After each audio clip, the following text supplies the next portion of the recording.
নমস্কাৰ অংকুৰিত অসম চাই থকাৰ বাবে ধন্যবাদ।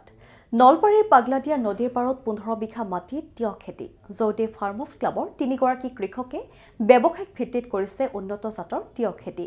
বজাৰ ভাল হলে কম দিনতে তিয়হ খেতিৰ পৰা ভাল উপাৰ্জন কৰিব পাৰি বুলি জানিবলৈ দিয়ে কৃষকসকলে। চাওক এই সন্দৰ্ভত আমাৰ এক বিশেষ প্ৰতিবেদন।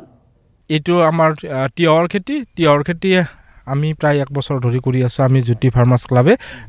তাৰ আমি এতিয়া গম পাইছো যে যদি আমি অলপ কৰি মানে কৰি থকা যায় ষ্টেপ বাই ষ্টেপ ইয়াৰ আমি কিন্তু বেছিভাগ হাইব্ৰিড সিডৰ খেতি কৰি আছো। গতিকে 45 দিনত প্ৰায় হাৰ্ভেষ্টিং আৰম্ভ হৈ যায়। হাৰ্ভেষ্টিং আৰম্ভ হৈ যায় আৰু তাৰপিছত আৰু এমাহলৈকে তাক চলে। তাৰপিছত আৰু সেইখিনি সময়তে ইয়াৰ যিখিনি প্ৰডাকশ্যন হয় যথেষ্ট প্ৰডাকশ্যন হয় আৰু আমি লাভ তুলিবলৈ সক্ষম হৈছোঁ ইয়াৰ জৰিয়তে। আপোনালোকে এবাৰ কিমান বিঘা মাটিত কৰিছে? এইটো প্লটত আমাৰ 5 বিঘা আছে আৰু এইফালে আছে 7 বিঘা আৰু বেলেগ প্লট আছে আপোনালোকে চাব পাৰিব।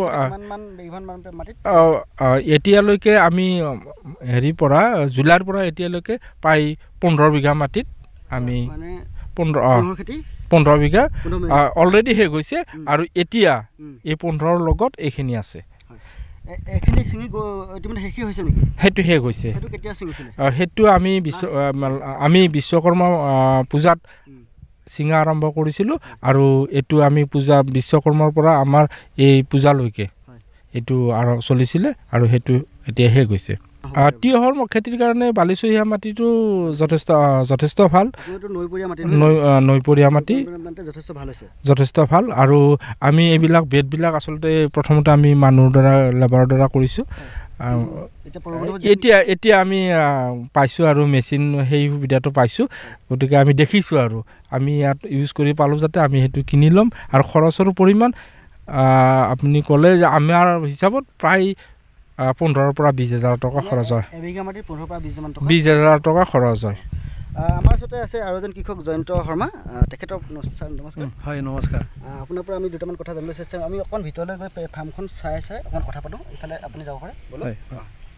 আমি দেখিবলৈ পাইছোঁ মানে আমাৰ আপোনালোকেতো মালচিং পেপাৰ লগাইছে ন? আমাৰ বহু কৃষকে মালচিং পেপাৰ নলগায় আৰু আমি দেখিবলৈ পাইছোঁ আপোনালোকে এই নেট লগাইছে। আমাৰ বহু কৃষকেই এতিয়াও পৰম্পৰাগত পদ্ধতিৰে তেওঁলোকে জেং দিয়ে। মালচিং পেপাৰবিলাক কি কাৰণে ইউজ কৰিছে আৰু এই জেঙৰ সলনি এইটো আপোনালোকে কিয় দিছে?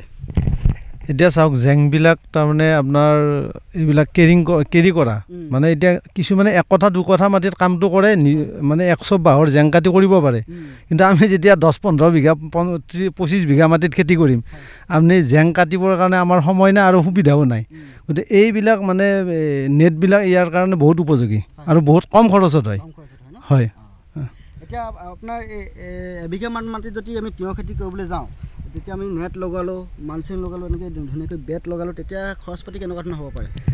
এতিয়াতো ধৰক আমাৰ 18-20,000 টকাৰ ভিতৰত এনে খৰচ পৰি আছে। কিন্তু এতিয়া টোটেল গুটিৰ পৰা নেটলৈকে মানে কৰ্মচাৰী যিখিনি খৰচ। কিন্তু এতিয়া আমি পালোঁ অলপ আগতে আমি যিটো ডেমনষ্ট্ৰেশ্যন দিলে আমাৰ মেচিনৰ পালে সেইটো পালোঁ। গতিকে সেইটোত কৰিলে আমাৰ খৰচ ইয়াতছে বহুত কমি যাব। সেইটো বহুত কমি যাব। তেতিয়া ধৰক 15,000 4-5,000 টকা আমাৰ অন্তত ৰাহি হৈ যাব প্ৰতি বিঘাত। 15 বিঘা মাটিত কৰিবলৈ গৈছে যদি তেতিয়াহ'লে প্ৰতি বিঘা মাটিৰ পৰা 4-5,000 যদি ৰাহি হ'বলৈ হয় বহুতখিনি হ'ব নে? বহুখিনি হৈ যাব, বহুখিনি হয়। আৰু এতিয়া আমি দেখিবলৈ পাওঁ আমাক বহু কৃষক খেতি কৰে কিন্তু বৰ বেছি লাভ নহয় বুলি কয়। আপোনালোকৰ কেনেকুৱা কথাটো? ইয়াত এবিঘা মাটিত যদি খেতি কৰোঁতে আপোনালোকৰ 20,000 টকা খৰচ হ'ল, তাৰ পৰা দাম মানে লাভ কিমানমান পাব? লাভটো মানে কেতিয়া হয় এইটো তাৰমানে এইটো মানে এনেকুৱা হয় আচলতে আমাৰ যদি পৰিৱেশ আৰু বতৰৰ বজাৰ সেইমতে মাৰ্কেটিংটো যেতিয়া পূজাৰ সময়ত যেতিয়া পংকজ কলিতাই ক'লে যে তেখেতে যিটো ক'লে যে আমি কি ক'ম বিশ্বকৰ্মা পূজাৰ পৰা এই কালী পূজালৈকে ধৰক তিয়হটো বিক্ৰী কৰিলোঁ, সেইটো ভাল দাম পালে। 25-30 টকা কেজি ইয়াৰ পৰা যদি হ'লচেল গুচি যায় সেইটো ভাল লাভ থাকে। তেতিয়া ধৰক 70-80 হাজাৰ পৰা লাখ টকালৈকে মানে এখন খেতিৰ পৰা আহিব পাৰে বিঘাৰ মাটিত। 70-80 হাজাৰ পৰা 1 লাখ টকালৈকে আহিব পাৰে।